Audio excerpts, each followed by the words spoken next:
everybody, and welcome to this week's episode. So, what I want to cover today is one is in October, typically, from October 10th through the 16th, it's actually OCD Awareness Week.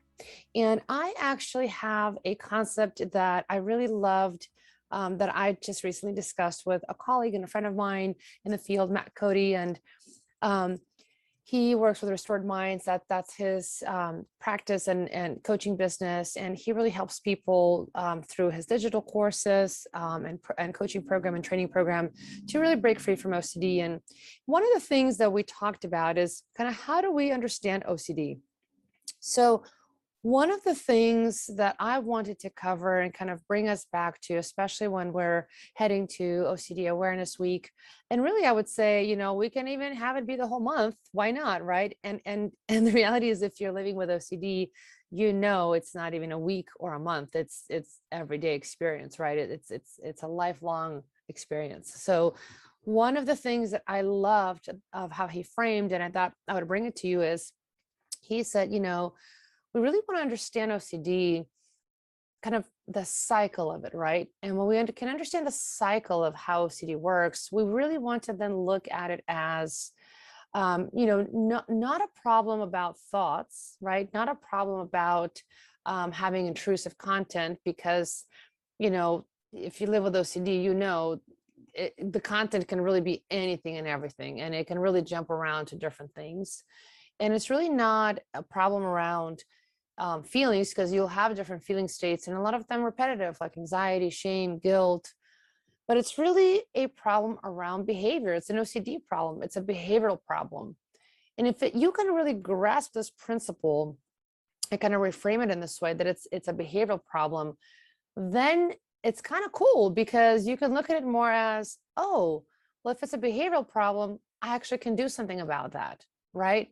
Because if it's a thought problem, how are you going to try to solve it? You're going to try to do things that address thoughts, right? You're going to try to fight it, try to not think about it, try to analyze it, try to figure it out.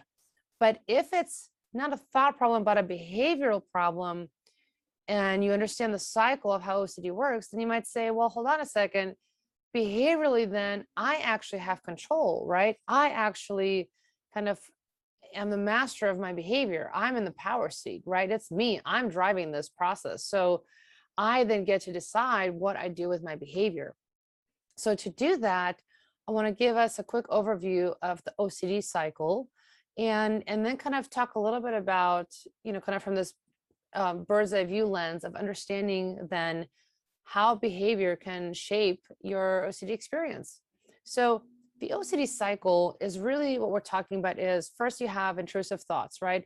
And really, it's not always thoughts. Like sometimes it can be an intrusive image. It can be an intrusive feeling state. But it's basically something that pops into your mind, and it's really not in your control. And it's not something generally that you like. So people with OCD, when you're having these intrusive thoughts pop in all the time, usually they're more correlated to be something that we call it to be ego dystonic, meaning it's something that doesn't really line up with who you know yourself to be. So your sense of self and these intrusive content, it's not congruent. And that means ego dystonic. When you have something that's ego syntonic, it means that it's actually in alignment and congruent with who you know yourself to be. You like it.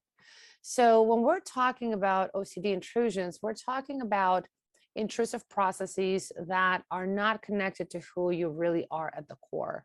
But the way OCD works is you probably end up doubting it and questioning it all the time. So when we're talking about the OCD cycle, that's kind of the first piece, is that you get this intrusive stuff that pops in. There it is. Mind you, everybody on planet Earth, basically, that's a human, usually we all have some random intrusive thoughts that pop in throughout our lifetimes at different points in our lifetimes. So it's not like this is a foreign concept. Like we all have that. It's just when you have OCD brain, there's a biological process of how your brain is filtering information, where sometimes you may not recognize that those intrusive thoughts are just that, right? And so you put a lot of stock into them. You assign a lot of meaning. You create a whole story about, what they mean, what they must mean about you, what they must say about you. So that's the intrusive part of that happens in the cycle.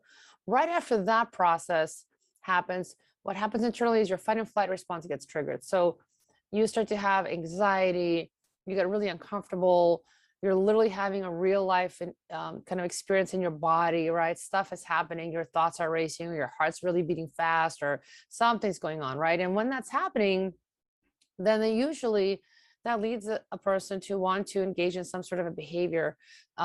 And the thing is, the behavior is any act that you're taking because you're trying to basically solve it. You're trying to make it all stop and go away, right? Because anybody, if you're sitting with something that's really anxiety producing and you're having, this anxiety producing, images or thoughts that are intrusive or feelings that are intrusive, it makes sense you're going to want to try to get rid of them, right?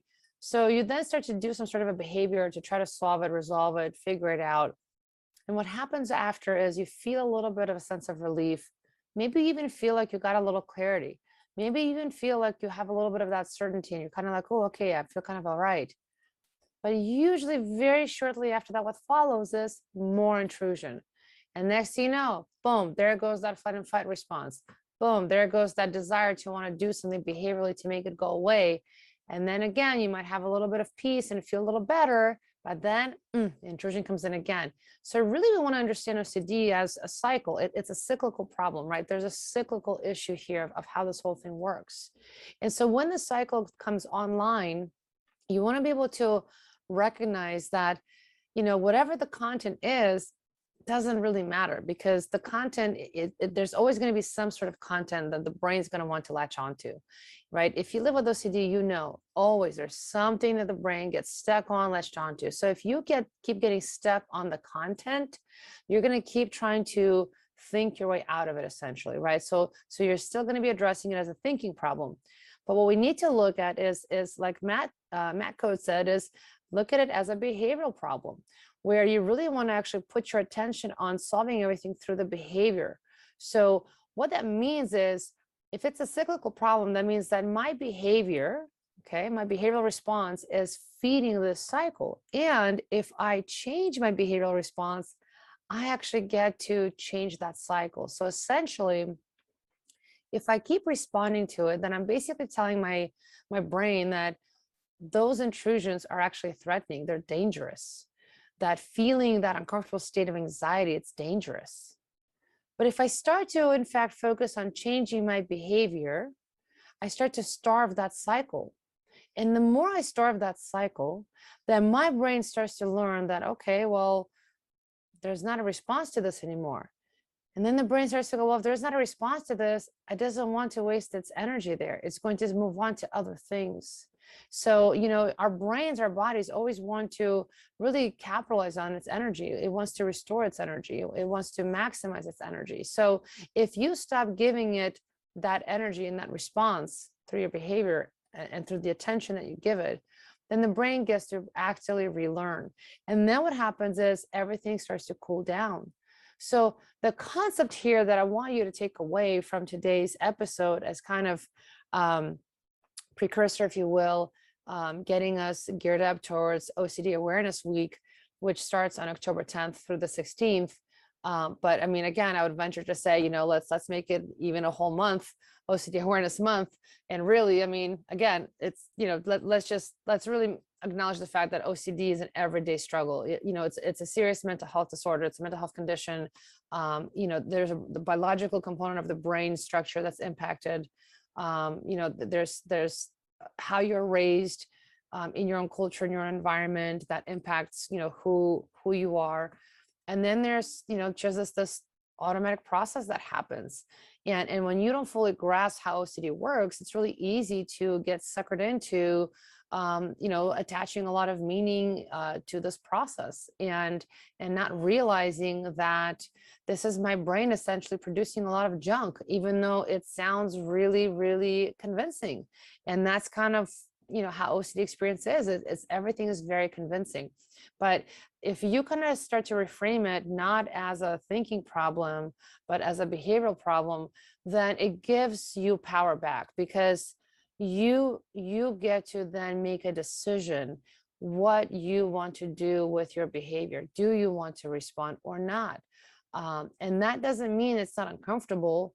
That means that I am now understanding that, yeah, it might be uncomfortable, but I'm going to start to take control over my response. Because with OCD, oftentimes we want to, we kind of go into this mode of thinking, well, I feel like I have to do this or I have to do that.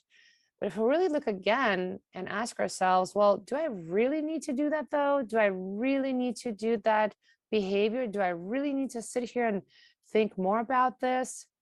Do I really need to count something, 10 times?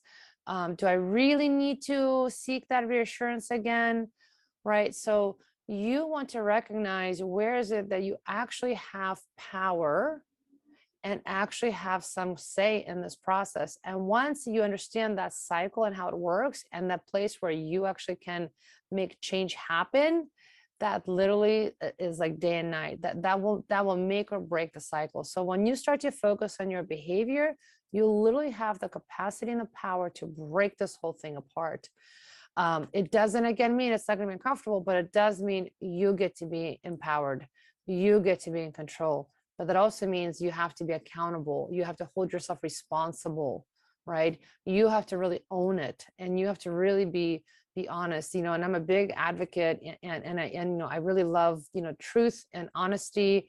And I really, have to be honest about, there's times in my life I've totally lied to myself, and I've rationalized things to myself, and I've excused my behaviors, and I've had to have a lot of kind of moments with myself to be really honest about, why am I really doing this? Really, what is this really about? Like, is this really truly the thing I want to do, or is this just me compulsively, trying to neutralize things? So I want you to really take that concept and really kind of reframe this for yourself, that, look at it from the angle that it's really more of a behavioral problem, and that you actually do have things you can do about it. Of course, the number one tool is exposure response prevention. And then, I always love to incorporate also acceptance commitment therapy and mindfulness training. All right, thanks so much, and see you in the next one.